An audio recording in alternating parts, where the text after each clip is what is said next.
Suntem în 24 octombrie, iar mâine plecăm spre Paris. Așa că o să vă dau mai multe detalii de acolo.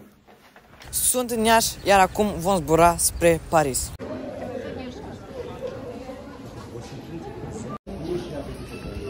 Ok, după o oră de întârziere, în sfârșit intrăm. Wow!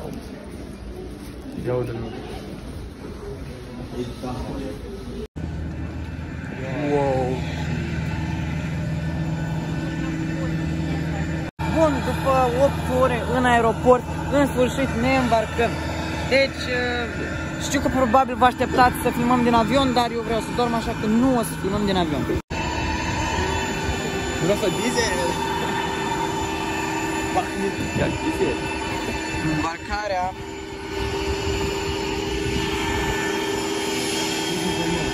A? Deci avem locul 30. Mamă, decolează un avion.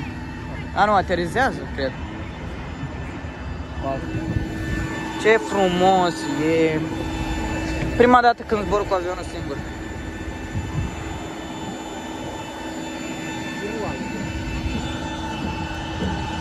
Identify yourself as a member of the crew. Please move along the cabin island. Take your seat as quickly as possible.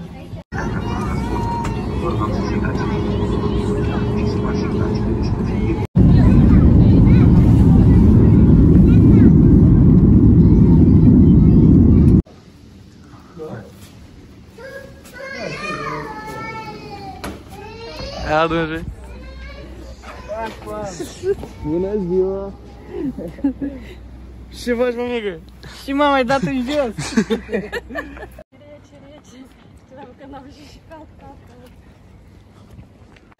Ok, ca să vă dau puțin context, pentru că asta a fost filmat în octombrie, iar acum este decembrie.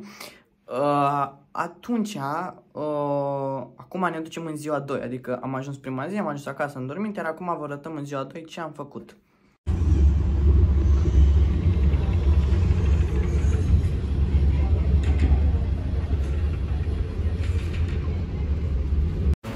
La momentul de față mă aflu în Paris. Știu că părul meu arată groaznic, dar asta am grijă de dânsul mai încolo, leacă, că mă aflu pe Paris, da? Azi vă arăt mai încolo, tăți și cum. Bun, astăzi am ajuns acum la Louvre după zborul și nu știu ce. Și suntem în primul rând în castelul ăsta de la Louvre, nici nu știu ce, ok? Și dacă ne uităm încolo, ați vadă sticla asta. Eu ca tare credeam că Louvre înseamnă sticla aia dinăuntru. Dar de fapt nu e așa, de fapt tot ăsta e Louvre, da? Șateul ăsta, castelul ăsta. Așa că, da, uitați-vă, când ajung acolo la Louvre, vă arăt totul, bine? Da, e bulgeasă.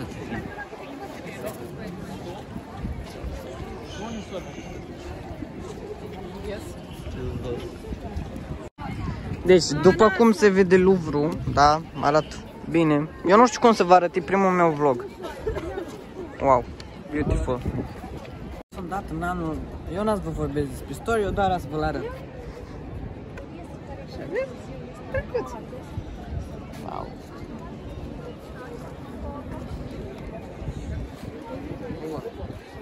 Deci, oameni buni, la momentul de față suntem în grădina de lângă Louvre, după cum se vede, ok. Încolo avem o roată mare, dincolo se iau basurile dacă vrei să mergi la turnul Eiffel. De aici se vede turnul Eiffel, dar acum nu din cauza la acesta, la catedrala asta. Și uitați-vă cât este de frumos în împrejurim. Deci sunt oameni de ăștia care vând, deci oamenii ăștia vând de ăștia brelocuri, magnete, bă, tot ce vrei găsești aici. Da? Deci uitați-vă, mamă ce statuie frumoasă. Imediat o să mergem și la turnurile, mamă ce roată, bă, la tot zic mamă. Pentru că este foarte frumos, da? Eu sper să vă placă de vlogul ăsta pentru că e primul vlog în general, nu că daily. Și nu știu ce o să fac. Cu muzica nu știu cum. Uite, se vede turnul Eiffel încolo. Deci o să dau puțin zoom. Da? Eu îl văd mai bine, dar din cauza la copaci nu se vede. Dar uitați-vă, turnul Eiffel încolo. Wow, cât este de frumos Parisul la ora actuală. În sfârșit am ajuns la turnul Eiffel. Deci așa arată turnul Eiffel. Jos mergem un râu, toată lumea face poze de aici. Și e ca un parc mai mult, da? Acolo sunt busurile alea care de acolo mergeau. Și mergi în general frumos aici, steagul Europei, mamă, mare, mare rău de tot frumos. Foarte frumos.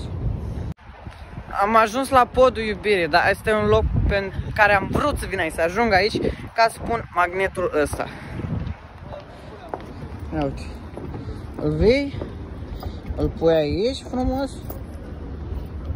îl închezi și arunci cheia.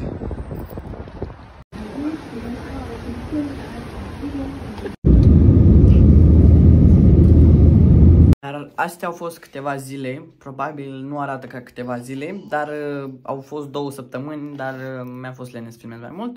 Așa că bucurați-vă de asta și atât a fost cu vlogul ăsta, dați un like, un comentariu, abonați-vă și pa, pa!